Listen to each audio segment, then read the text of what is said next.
Good morning dear students. तो आगे बढ़ते हैं। इससे पहले वाले लेक्चर में हम लोगों ने diffraction due to double slit को पूरा डिटेल में कर लिया था और उसके दौरान हमें जो एक एक्सप्रेशन मिला था इंटेंसिटी का आई पी किसी बिंदु पी पर, वो क्या मिला था आपको? वो मिला था a square sine square alpha upon alpha square cos square beta. ये आपको क्या मिला था? एक इंटेंसिटी के लिए फॉर्मूला मिला था। हम लोगों ने पूरी प्रोसेस को समझ लिया था किस प्रकार से आपने सिंगल स्लिट के कारण से जो आपको पैटर्न मिला था उसका यूज करते हुए आपने डबल स्लिट के लिए जो पैटर्न था पर्दे के किसी बिंदु पी पर उसको कैसे प्राप्त किया जाए उसके लिए एक्सप्रेशन फाइंड कर लिया था। जहां पर आपके अल्फा क्या था ये आपको हमेशा याद रखना है, pi upon lambda D sine theta, और बीटा क्या था? पाई अपॉन लैम्बडा ई प्लस डी साइन थीटा। ठीक है, तो ये सब आपको पता था। फिर हमने ये भी कहा था कि ये जो पद है डबल स्लिट में ये क्या है? एक तरह से आपका विवर्तन वाला पद है, क्योंकि जब आप एकल स्लिट के लिए आपने विवर्तन किया था तो इस प्रकार का एक्सप्रेशन मिला था। तो ये विवर्तन पद है, ठीक है ना, डिफ्रैक्शन पैटर्न है या टर्म है। और ये आपको किस लिए आ रहा था? ये पद आ क्यों रहा था? ये पद इसलिए आ रहा था, वापस देखिए, जब आपके ये इस तरह से चल रही थी, इसको आपने आर कहा था, इसको भी आर कहा था। ये आर क्या है? रिजल्टेंट है, रिजल्टेंट एम्पलीट्यूड है। किसके लिए? एकल स्लिट के कारण जो परिणाम मिल रहा है। उसी प्रकार से ये भी आर क्या था? एकल स्लिट के कारण जो आपको परिणाम मिल रहा है उसका रिजल्टेंट एम्पलीट्यूड है। तो इन दोनों में जब आपस में क्या होगा? सुपर इम्पोजिशन होगा। तो आपको एक फॉर्मूला आपने निकाला था, आप जानते हो, व्यतिकरण में आपने पढ़ रखा है, R square plus 2 R square cos theta. ठीक है ना, वहाँ थीटा फाई जो भी होगा उस हिसाब से एडजस्ट हो जाएगा, लेकिन इस प्रकार का होगा। वेर ये थीटा या फाई, चलो फाई ले लीजिए। फाई क्या था? इन दोनों के बीच कलांतर। और कलांतर आपने कैसे निकाला? पहले इन दोनों के बीच पथांतर निकाला और फिर पथांतर और कलांतर में जो रिलेशन होता है उसका यूज करते हुए आपने ये निकाल लिया। तो ये जो पद आया है ये पद किस लिए आया है? व्यतिकरण के कारण। तो इसको आप कह दोगे व्यतिकरण पद। मैं हल्का सा वापस रिवीजन करवा रहा हूँ, ठीक है। फिर हमने पूरा देख लिया था, व्यतिकरण पद है तो इसके कारण से मैक्सिमा की क्या कंडीशन होगी, मिनिमा की क्या कंडीशन होगी। उसी प्रकार से इसके कारण मैक्सिमा की क्या कंडीशन होगी और मिनिमा की क्या कंडीशन होगी, वो आपने पहले ही फाइंड कर लिया था। और उसके आधार पर हमने एक पैटर्न प्राप्त किया था। उस पैटर्न को एक बार आप वापस देखिए, फिर हम आगे बढ़ते हैं, ठीक है। तो उस पैटर्न में हमने क्या देखा था? उस पैटर्न में हमें पहले पैटर्न मिला कैसा था वो मैं बना देता हूँ एक बार वापस, कोई दिक्कत नहीं है। ये इस तरह का था, इसको थोड़ा साफ कर देता हूँ एक बार।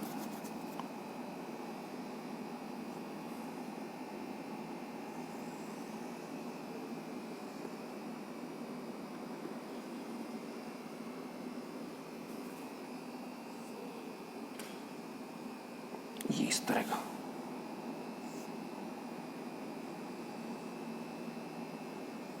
इस तरह का था, ठीक है ना। ये किसके लिए था? ये पैटर्न आया था आपके diffraction due to single slit. और फिर हमने जब इंटरफेरेंस की कंडीशंस ली थी तो उसका यूज करते हुए आपके ये पैटर्न इस तरह का और एक्स्ट्रा हो गया था। ये इस तरह से चलेगा।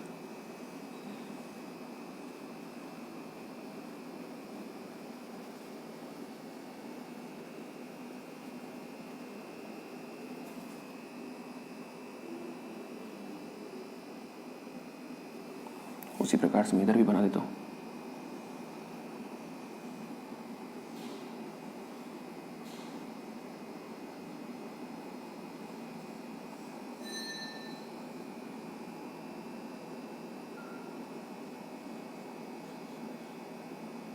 इस तरह का था।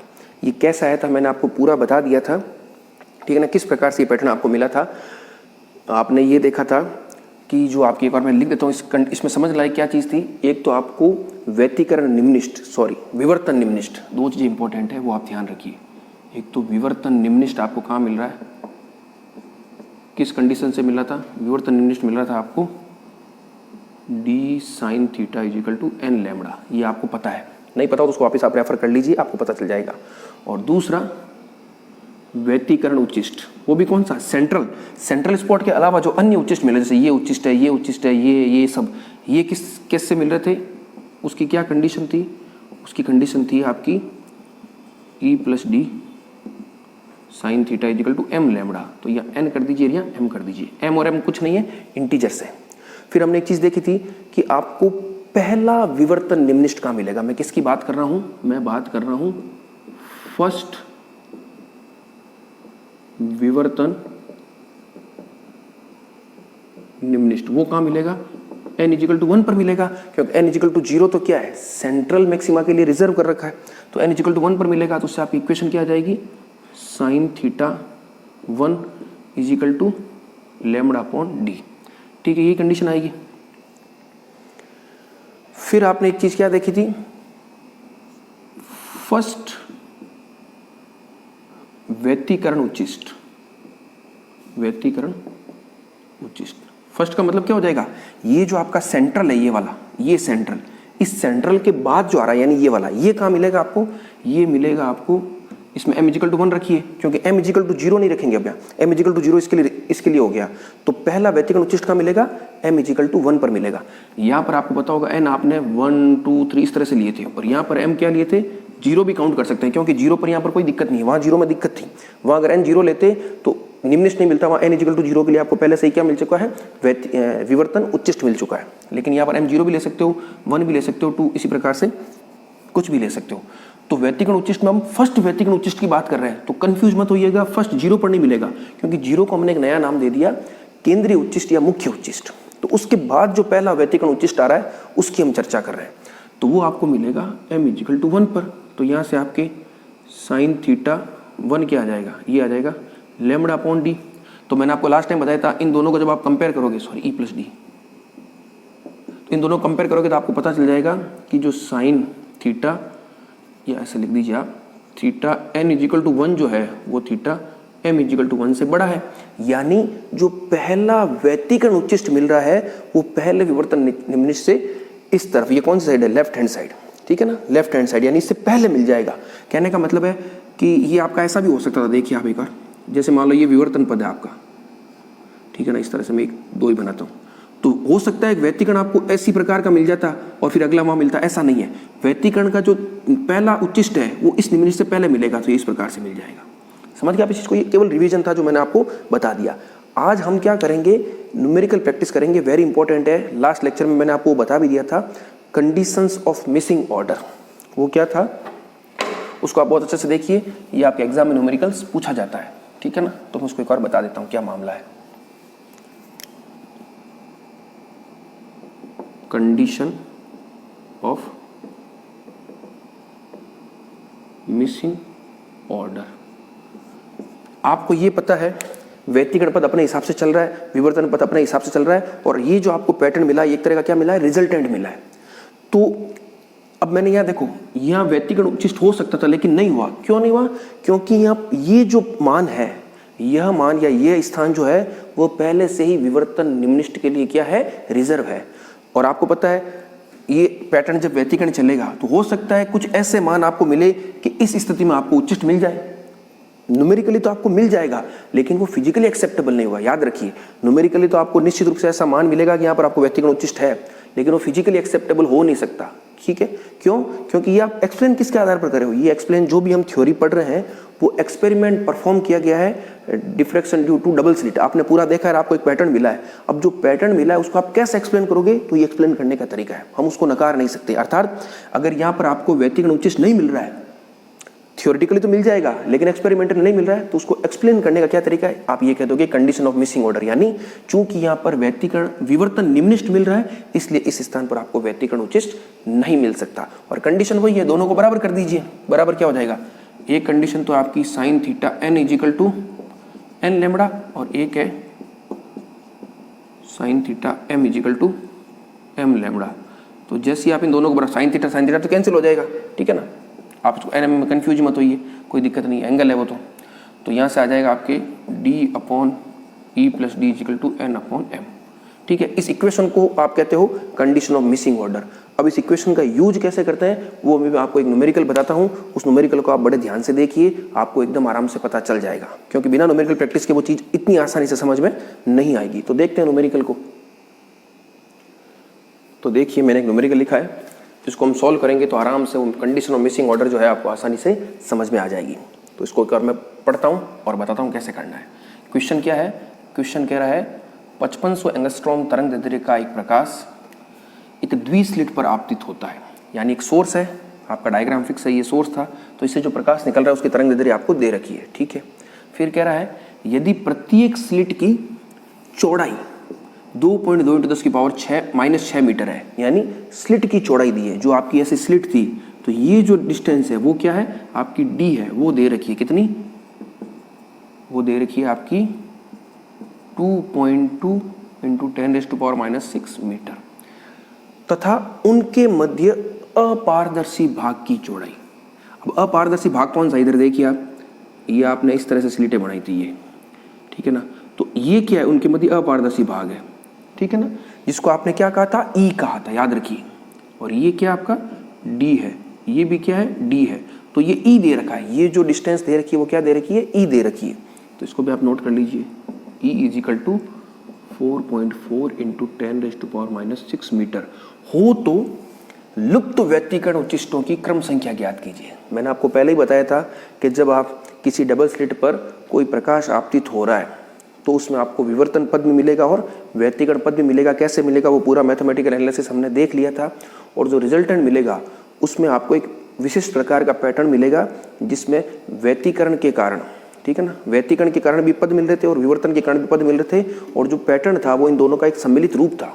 तो उस पैटर्न में हमने ये देख ही लिया था पहले ही थ्योरी में कि कुछ स्थितियां ऐसी होती है, ठीक है ना, जहां पर क्या होता है आपको व्यतिकरण जो उच्चिष्ट होते हैं वो लुप्त हो जाते हैं, वो आपको मिलने तो चाहिए लेकिन मिलते नहीं है, ठीक है ना, तो वो नहीं मिलते, इसलिए उसको हम क्या कहते हैं, कंडीशन ऑफ मिसिंग ऑर्डर। वो क्यों नहीं मिल रहे, क्योंकि उस स्थान पर आपको पहले से ही, या वह स्थान पहले से ही विवर्तन निम्निष्ठ के लिए रिजर्व है।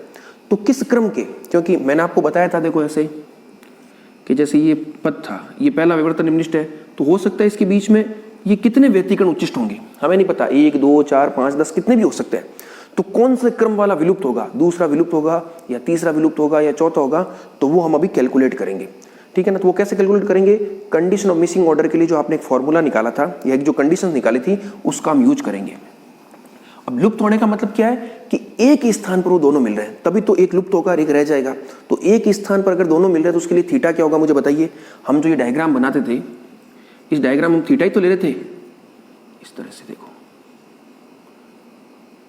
ये अलग अलग थीटा है, ये भी थीटा, इस या थीटा कुछ अलग माना है, या थीटा कुछ अलग माना है, या थीटा कुछ अलग माना है, ठीक है ना।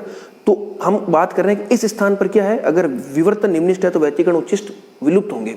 तो हम इस स्थान की बात करें तो वहाँ थीटा तो क्या हो गया, सेम हो गया, तो साइन थीटा एन कहो चाहे हम कहो, दोनों क्या हो जाएंगे, कैंसिल हो जाएंगे। तो उस हिसाब से आप इसको सॉल्व कैसे करोगे, ये पहले गिवन डेटा है तो आप लिख दीजिए, गिवन क्या दे रखा है आपने लिख दिया। फिर आप क्या जानते हो, आप ऐसे लिखिए, वी नो दैट, या हम जानते हैं कि, आप क्या जानते हो, विवर्तन निम्निष्ठ, इसके लिए क्या कंडीशन आप जानते हो, इसके लिए कंडीशन जानते हो, d sine theta is equal to N lambda. Sorry, उसी प्रकार से व्यतिकरण उच्चिष्ट, उसके लिए क्या जानते हो, e plus d sine theta is equal to m lambda, m lambda. तो अब आपको क्या निकालना है, कंडीशन ऑफ मिसिंग ऑर्डर निकालनी है। तो आप क्या लिखोगे यहाँ पर, समान विवर्तन कोण के लिए, क्योंकि विवर्तन कोण अलग नहीं होना चाहिए, क्योंकि कंडीशन ऑफ मिसिंग ऑर्डर कहाँ आएगी, या तो यहाँ आएगी, यहाँ आएगी, यहाँ आएगी, किधर भी आएगी, तो वहां पर जो थीटा का मान है वो तो फिक्स ही रहेगा, ठीक है ना। एन एम ऑर्डर बदल सकते हैं लेकिन थीटा क्या रहेगा, सेम रहेगा, ठीक है ना। तो समान विवर्तन कोण के लिए आप क्या लिख सकते हो, d upon e plus d is equal to n upon m, ये आपका हो गया फॉर्मूला। अब आपको डी पता है, ई पता है, तो इससे आप निकालिए क्या हो जाएगा। देखो मान रखते हैं, डी का मान क्या है, 2.2 10⁻⁶ मीटर, और ये दोनों जुड़ जाएंगे तो ये कितना हो जाएगा, 2.2 और 4.4, तो ये हो जाएगा आपके 6.6 × 10⁻⁶। तो ये चला गया, ये एन, ये एम, ये आपके 3, तो यहाँ से क्या आ गया, m is equal to 3n। ये है, देखिए आप,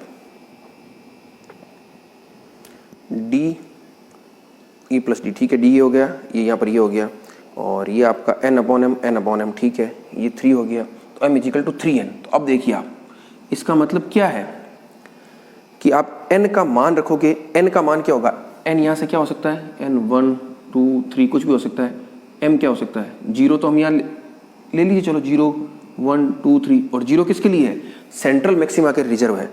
तो अब देखिए m इजिकल टू 3n, ये कंडीशन आ गई मिसिंग ऑर्डर की। अब इसको आप एक्सप्लेन कैसे करोगे, ध्यान से देखिए।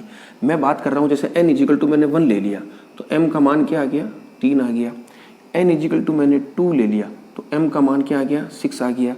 n इजिकल टू मैंने 3 ले लिया तो m का मान क्या आ गया, 9 आ गया।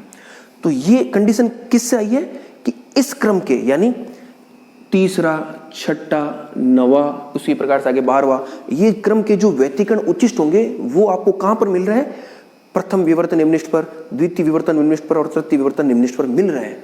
लेकिन आपको पता है ये स्थान इनके लिए रिजर्व है तो ये मिलेंगे नहीं।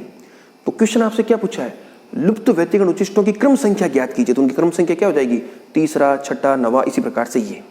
तो अब आप समझ गए कि इस क्रम के जो व्यतिकरण उच्चिष्ट होंगे, यानी आप जब ये डायग्राम देखो ऐसा, जब आप चलोगे ये पहला सेंट्रल उच्चिष्ट, फिर दूसरा, फिर तीसरा, ठीक है ना, यानी m is equal to 0, m is equal to 1, m is equal to 2 और m इजिकल टू 3 वाला जो होगा व्यतिकरण उच्चिष्ट वो मिलेगा नहीं। अगला सीधा कौन सा मिल जाएगा, m इजिकल टू 4 वाला मिलेगा। उसी प्रकार से m इजिकल टू 5 वाला मिलेगा, फिर m इजिकल टू 6 वाला नहीं मिलेगा। उसी प्रकार से m इजिकल टू 7 मिलेगा, 8 मिलेगा, लेकिन 9 नहीं मिलेगा। तो इस क्रम के जो भी व्यतिकरण उच्चिष्ट है वो आपके लुप्त हो जाएंगे। तो इस प्रकार से आपको निकालना है। तो आप इस न्यूमेरिकल को देखिए, ये वेरी इंपॉर्टेंट न्यूमेरिकल है। इसी प्रकार के न्यूमेरिकल आप बुक्स में से अलग अलग प्रकार से कर सकते हो। इस चीज को समझना जरूरी है कि विवर्तन निम्निष्ठ जहां भी है वहां पर व्यतिकरण उच्चिष्ट आपको नहीं मिलेगा। यही आपकी कंडीशन ऑफ मिसिंग ऑर्डर कहलाती है। तो इस लेक्चर में हम लोग इस न्यूमेरिकल को ही डील करना चाह रहे थे, तो इस लेक्चर को मैं ये समाप्त करता हूं। अब नेक्स्ट लेक्चर में हम क्या करेंगे, जो हमारा एन स्लिट डिफ्रैक्शन है, जो सबसे इंपॉर्टेंट भी है और लास्ट टॉपिक है, उसको हम अच्छे से करेंगे। Thank you.